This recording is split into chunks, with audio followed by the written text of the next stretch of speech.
this is Nevin, and welcome back to the educational video series. And in this section, I'll be covering a topic that we call Do You Know Your Risk Number? I'm an investment advisor at Pelican Wealth Advisors, and here we go.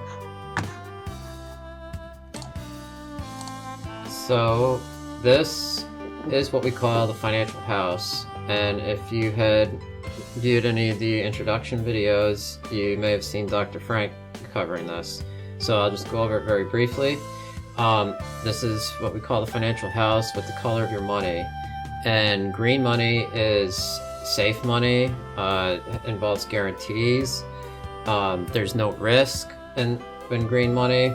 And you want to use the green money, or the way we design people's plans is we want to try to use as much green money as possible to build a solid foundation in the plan.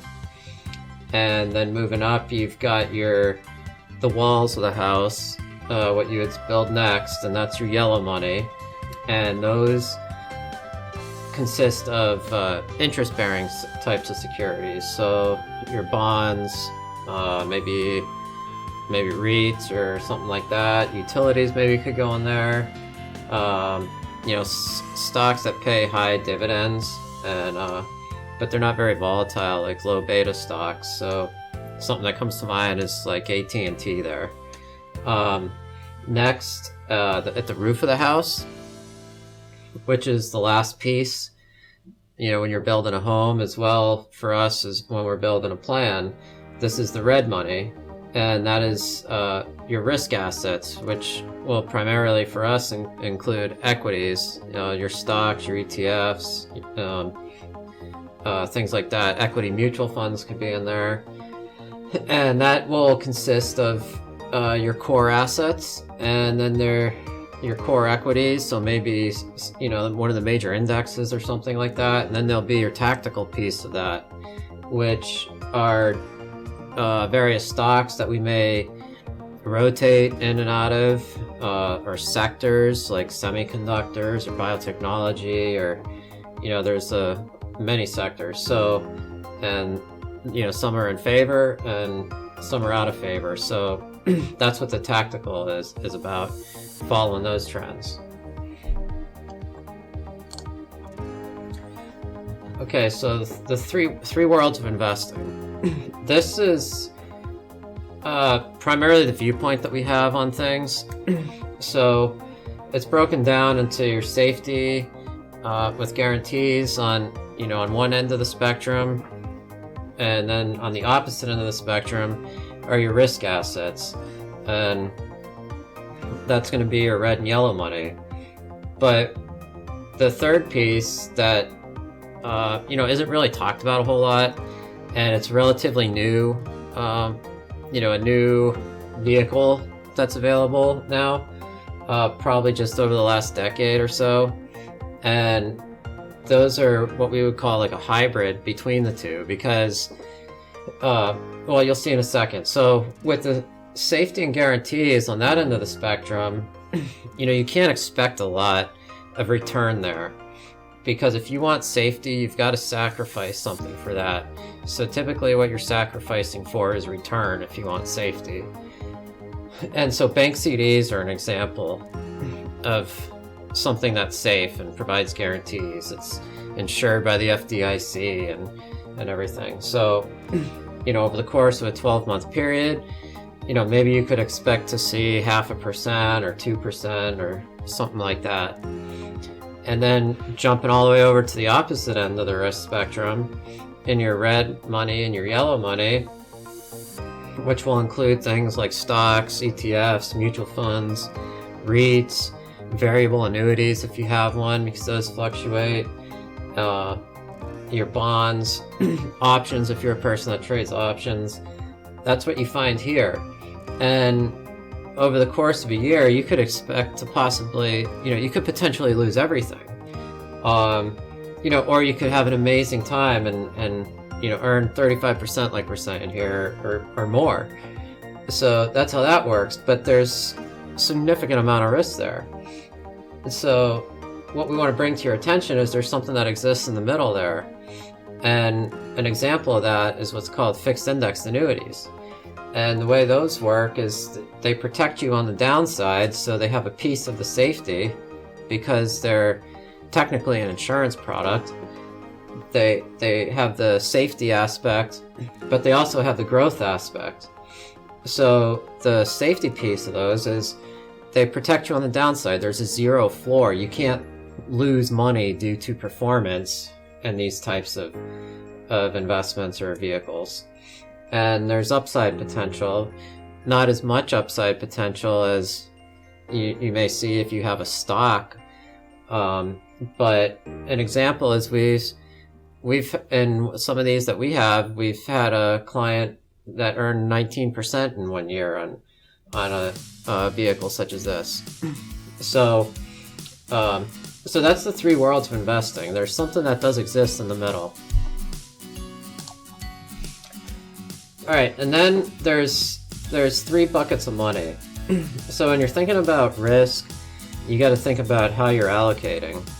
And so according to the Wharton School, you want to kind of, there's a general rule of thumb that you take 100 minus your current age, and that says how much money you should have that's at risk, that's red money. So in the example that we're just showing here, we're just talking about somebody that's 65 years old, say they've got $1 million. We would recommend that they have 100,000 out of the 1 million that's liquid, that could cover emergencies and living expenses over the next 12 months or so.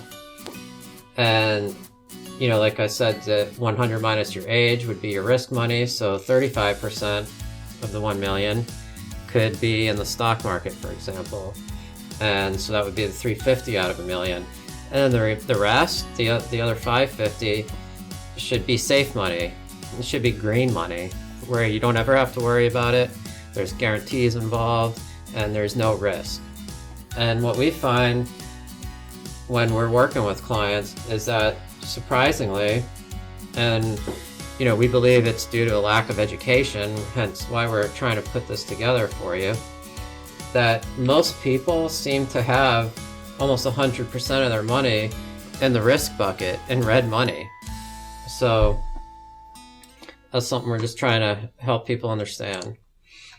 And then this is the whole point here is, the market, it goes up and down and it slushes all around.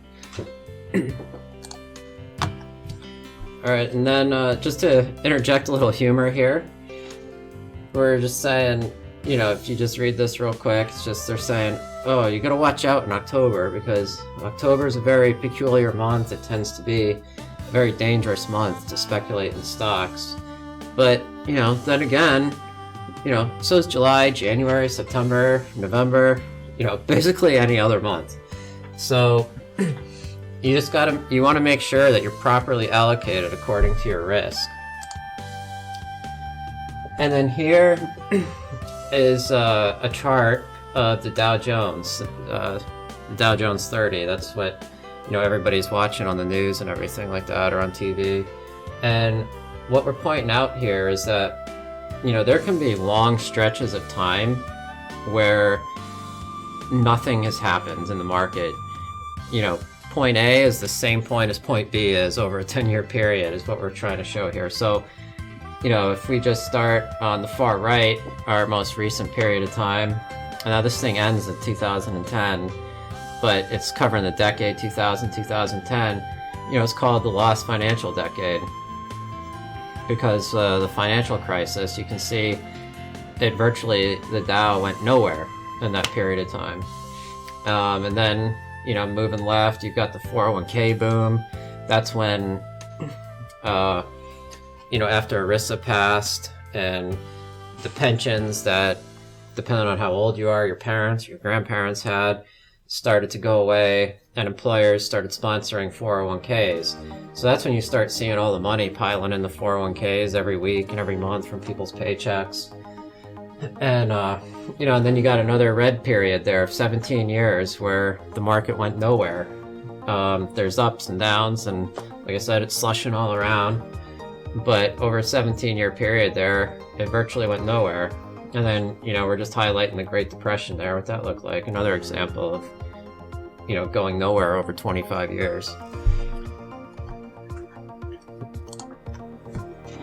So with that in mind, saying that seeing those long periods of time where nothing happened and you could be riding that crazy roller coaster, all around. So, what are you supposed to do? What do people say? They say, stay in the market, just wait it out. Don't worry about it. It'll come back. It's just a paper loss right now. We didn't sell anything, so we just need to wait for it to come back. But that could be, depending on how old you are, where you are in life, a very dangerous, very dangerous strategy. So the critical question here is, do you have any idea how much risk you should be taking? Do you know what your risk number is? And like we said, as a rule of thumb, you want to take 100 minus your age to tell you what should be at risk. But there's a more accurate way of doing this and designing a portfolio. So what we find is that most people who at least come to us that bring statements from wherever else they're at, we tend to find after they go through the risk questionnaire that we use, which is a very, it's highly advanced. It's an algorithm that never asks the same question again. Once we go through that and they get their risk number, because it assigns them a risk number, and then we input what they currently have, and you often find that, they have too much risk for how they emotionally tested for risk. So the idea is you want to match up your portfolio with your emotional risk tolerance.